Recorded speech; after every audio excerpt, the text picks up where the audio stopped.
নমস্কার বন্ধুরা, অর্পিস কিচেনে তোমাদের স্বাগত। ডুমুরের ফুল তো দেখতে পাওয়া যায় না, কিন্তু ডুমুর কিন্তু দেখতেও পাওয়া যায় আর বাজারেও বিক্রি হয়। সেই ডুমুর দিয়েই আজকে আমি রান্না করে দেখাবো তোমাদের সামনে ডুমুরের তরকারি। তাহলে চলো শুরু করা যাক।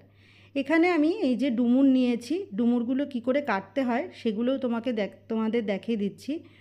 ডুমুরগুলো এরকম দুটো টুকরো করে নিতে হয়, আর ভেতরে যেন দানা না থাকে, তাহলে কিন্তু সেগুলো খেতে একদমই ভালো লাগবে না।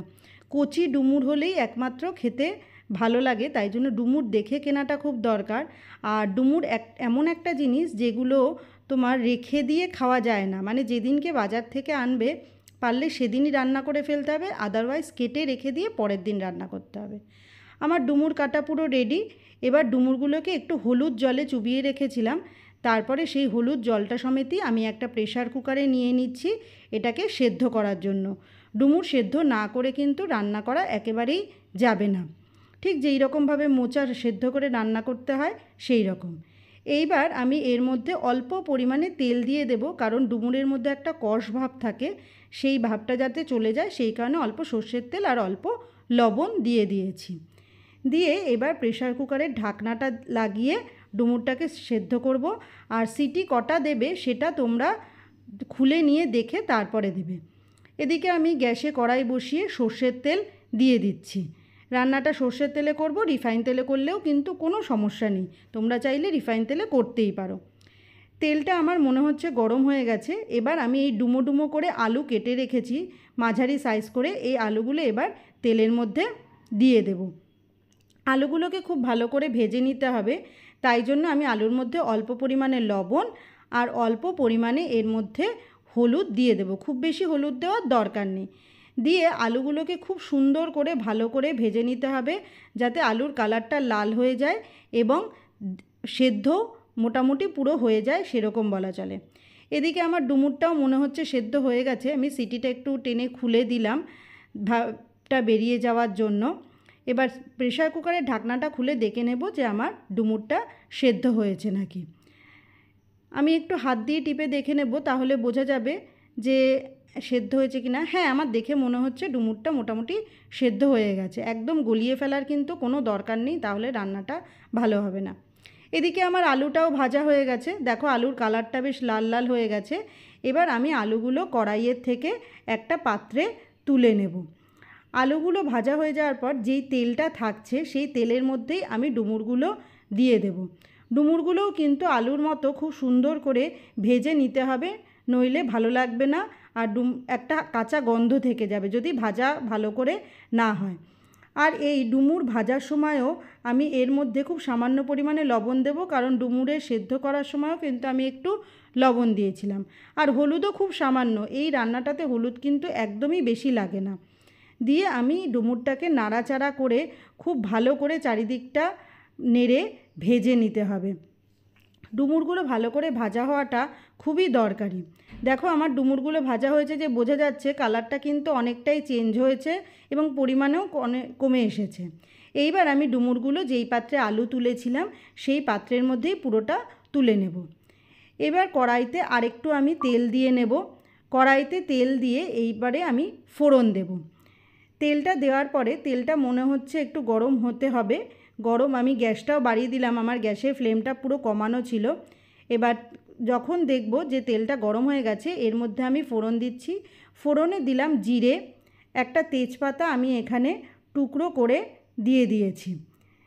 এইবার ডুমুরটাকে খুব ভালো করে রান্না হতে দিতে হবে কিন্তু, তাই জন্য ফোড়নটা সবার আগে ভালো করে ভাজা হওয়া দরকার। ফোড়ন ভাজা হয়ে যাওয়ার পর ডুমুর আর আলু যে ভেজে রেখেছিলাম সেটা আমি কড়াইতে দিয়ে দিলাম। ডুমুর আর আলু কড়াইতে দেওয়ার পরে আমি একটা মশলা এর মাঝখানে রেডি করেছিলাম, সেটা হচ্ছে আদা জিরে আর লঙ্কা বাটা, সেটা আমি এর মধ্যে পুরোটা দিয়ে দিলাম। এই মশলাটা দেওয়ার পর এটার সাথে ডুমুর আর আলুটা খুব ভালো করে কষাতে হবে। মশলাটা তেলে দিলে কিন্তু আদা আর জিরের সেন্টটা চলে যাবে, সেই জন্য আমি ডুমুর আর আলুটা দেওয়ার পরে মশলাটা দিয়েছি। তোমরা চাইলে তেলেও আগে ডাইরেক্ট দিতে পারো, কোনো অসুবিধা নেই। আর ডুমুর আর আলু দেওয়ার পরে আমি এর মধ্যে পরিমাণ মতো লবণ আর পরিমাণ মতো হলুদ দিলাম। লবণটা যেহেতু আগে কয়েকবার দেওয়া হয়েছে তাই বুঝে দেওয়াটা খুব দরকার, কারণ লাগলে পরে আবার দেওয়া যেতে পারে, কিন্তু বেশি হলে খেতে কিন্তু একদম ভালো লাগবে না।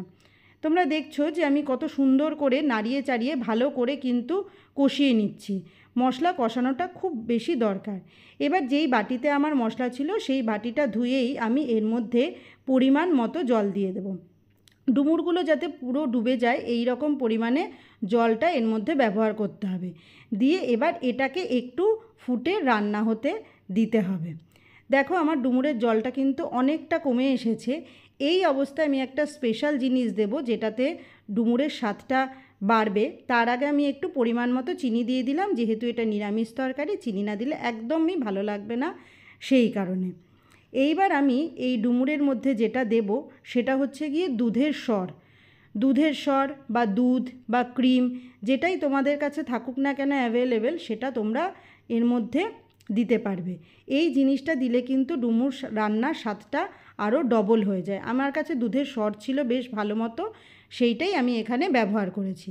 এবার দুধের স্বরটা দিয়ে খুব ভালো করে এটা নেড়েচেড়ে দিতে হবে। দেখো ওটা দেওয়ার পর কিন্তু আমার রান্নার কালারটাও কিন্তু সুন্দর চেঞ্জ হয়ে গেল, আর এর টেক্সচারটাও দেখবে পুরো একদম পাল্টে যাচ্ছে। তাই জন্য এটা দিতে হবে, আর এটাতে স্বাদটাও খুব বাড়বে। এবার এই দুধের স্বরটা দিয়ে আরও কিছুক্ষণ এটা রান্না হতে দিতে হবে যাতে ঝোলটা কমে যায়।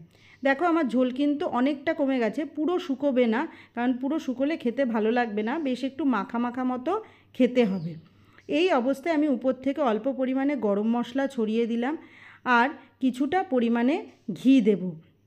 ঘি আর গরম মশলাটা দিয়ে গ্যাসটা বন্ধ করে দিতে হবে, আর এই দুটো দেওয়ার পর খুব সুন্দর পরিমাণে দিয়ে ভালো করে এটাকে নেড়েচেড়ে নিতে হবে।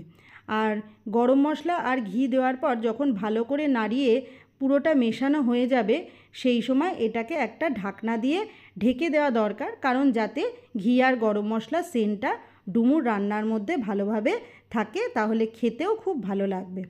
তাহলে বন্ধুরা, আমার ডুমুর রান্না একদম রেডি। আজকে তোমাদের এই রান্নাটা কেমন লাগলো অবশ্যই কমেন্ট করে জানিও। ভালো লাগলে লাইক করে দিও, শেয়ার করে দিও, আর আমার চ্যানেলটাকে সাবস্ক্রাইব করে দিও। আর ফেসবুক ফ্রেন্ড যারা আছো তারা আমার পেজটাকে ফলো করে দিও আর শেয়ার করে দিও। আজ তাহলে আসি, আবার ফিরে আসবো অন্য কোনো দিন নতুন কোনো একটা রেসিপি নিয়ে। তোমরা সাথে থেকো। টাটা।